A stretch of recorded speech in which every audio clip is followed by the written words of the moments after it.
Hey, what's going on YouTube? Welcome back to the channel. Today we have part 2 of my top 100 recruits for the class of 2025. Be sure you guys leave a like on the video and subscribe to the channel so you don't miss any more future videos. And with that, let's get right into it.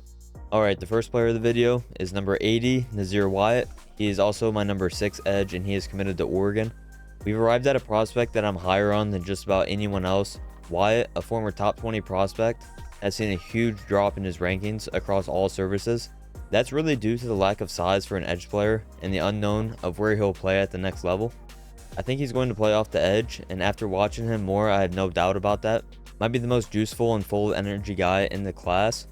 His strength is his pass rush, no doubt, and he has an arsenal of speed to finesse moves. He needs to gain weight as he only weighs 225 right now. The sky's the limit for Wyatt with added size. It'll be hard for him to play without adding weight, but if he does, no doubt he'll see the field. And Wyatt has a huge opportunity for himself coming up in the Polynesian Bowl here in about a week, and I'm really looking forward to see what he looks like in that game. Number 79, we have Isaiah Campbell. He's the number 9 D lineman. He is committed to Tennessee. Another defensive lineman that could probably be a lot higher in the rankings. He has all the tools, both physically and on the field, to be successful. I don't think Campbell has the versatility to play anywhere across the line, but every technique from 3 and out I think we could see. He needs to add that good weight to stop the run on the interior, but other than that, you love what you see. Good effort when defeating blocks in the run game. I picture Campbell being a guy to sit a year, then explode as a sophomore. Depending on his enroll date, he could potentially be a third down guy off the edge as a freshman. Despite the size, he does have a good burst. Number 78, we have Devin Harper. He's also the number 5 interior offensive lineman. He is committed to Ole Miss. Devastating, ruthless, and dominant are 3 words I'd use to describe Harper as an O lineman. This guy understands leverage as much as anyone. He's up there for best run blocker in the class, no doubt, and that's no doubt his strength, down blocking and double teams up the backers. Now at 6'4", 310, you could maybe see he projects as a tackle. Problem is, he struggles with speed and maintaining blocks for an extended amount of time. May not be an instant impact guy, but he could serve as a good backup early on in his career. Number 77, we have George McIntyre. He's also the number 9 quarterback. He is committed to Tennessee. McIntyre stands at 6'6", 190 and has a very good frame at the position. Goes without saying, he needs to add weight and get thicker. If he does that, everything else will come together. He's a natural passer and has very fluid mechanics. Offers started flying in after his great performances over the summer at camps including the Elite 11. I'm looking forward to seeing him in the Polynesian Bowl as well. Good opportunity to see him deal with a good pass rush because he does struggle and get off mechanically with a rush in his face. Next up, number 76, we have Kevin Wynn. He's the number 8 defensive lineman. He is committed to Florida State. Wynn is a very strong and athletic lineman with great jump off the ball. He's a pure run stopper, eats blocks on the interior. Your ideal nose or 3 tech for run defense. I value guys who can anticipate the snap count and visibly get off the ball faster than others. That is something I think is very hard to teach, and Wynn has that to his advantage. Now, I'm not as high on Wynn as I typically would be with a D lineman like him. That's because pass rush is lacking. That's not all that important for the interior, but some other guys in this class do excel in pass rush. Overall, Wynn has a ton of potential as a run stuffer and a total disruptor. Number 75, we have Ivan Taylor, number 8 safety committed to Alabama. He's the son of Ike Taylor, and Ivan possesses a lot of the same traits as his father. Good frame to work with for a defensive back and projects more as a deep safety with ball hawking skills. In a loaded defensive back class, Taylor is up there for being the fastest of the bunch. He can sometimes get lost watching the quarterback and letting guys get behind him. That speaks to his aggressiveness, and it's certainly coachable. If deep safety isn't where he ends up, I expect him to be in that big nickel role and move to the slot. That'll let him showcase the speed on blitzes or man coverage with slot wide receivers. Lots to like with Taylor heading into college. Number 74, we have Shamari Earls, number 10 corner, and he is committed to Michigan. A big physical corner with ideal blend of strength and size for the position. Depending on who you listen to, the competition wasn't the greatest for him. Now that's always debatable. Despite that, he's great in man coverage and can locate the ball in the air with the best of them. Extremely fast top end speed and agility.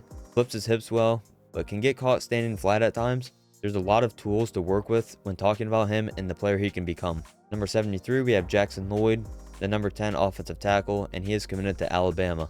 A very tall offensive lineman standing at 6'7", 300 pounds. Lloyd has everything you want physically for a potential keystone offensive tackle. He's a very good pass blocker and uses his hands very well. Disengages when defenders release. Would like to see more drive and relentlessness when blocking. At his size, he could become detrimental as a run blocker. I think it will take some time for him to get an opportunity, but when he does, expect potential NFL caliber play. Number 72, we have Nick Townsend. Number 4 tight end, he is committed to Texas. Boasting over 35 offers, Townsend is an elite tight end prospect. Currently viewed as a slot tight end with the versatility to be the end line player as well. I personally think he'll grow and become more of an end line tight end more than a slot. Now, a great catch radius and is a 3-level threat in the passing game. After the catch, he's tough to bring down and owns ideal speed to one day become an NFL tight end. There's a real chance for him to play early at Texas. Expect him to get his opportunity early on. At number 71, we have Curious Curran. Number 4 interior offensive lineman committed to LSU. Standing at 6'4", 305, Curran has excellent size to at one point become a great guard. Shows great power and burst off the line. Can handle both power and speed rushers well. Needs to become more fluid and comfortable moving in space. I think there's an opportunity that him and Solomon Thomas become a starting guard duo early on at LSU. He has the physicality and relentless mentality to be very successful at the next level. At number 70, we have Gideon Davidson, number 4 running back committed to Clemson. Well-built prospect for the position, stands at 6 foot 205, has ideal speed and acceleration. Neither speed or power are his strongest attributes in my opinion. He very rarely gets hit at the beginning of runs. That's a credit to him and his vision. A lot of young backs want to bounce everything outside and keep things to the edge, but not Gideon. He cuts runs up and makes the most of any situation. To be successful at the next level, he'll have to get quicker and faster in the open field. Number 69, we have Cade Phillips, number 9 corner committed to Texas. A work in progress at the defensive back, but contains an elite athletic profile. Thrives in zone coverage, very good in the deep half of the field, but is also a very willing tackler. Projects as a boundary field corner with the potential to move inside. Will need to gain muscle mass, weight when he gets to Texas, but that's expected for most freshmen. He's great at flipping his hips in coverage and loves to get physical in press coverage. A lot to like here with Phillips. Number 68, we have Malik Washington, the number 8 quarterback, and he is committed to Maryland. First thing you notice with Washington, he loves to run and make things happen. Not saying he's a run-first quarterback because he can sling it. His legs are lethal, and he's one of the fastest players in the class, let alone out of the quarterbacks. At 6'4", his speed is very deceptive. And we've seen him break away from defensive backs often the last 2 years. His greatest strength when passing is quick game, excels at RPOs and throws across the middle, puts some real zip on the ball, but we haven't seen him stretch the field vertically much as a senior. Washington makes plays you wouldn't think are possible until he actually does it. He becomes a one-man wrecking crew down near the red zone. He's almost like a point guard in the zone read game while having the option to pass. He's another guy that had a very good week at the All-American game.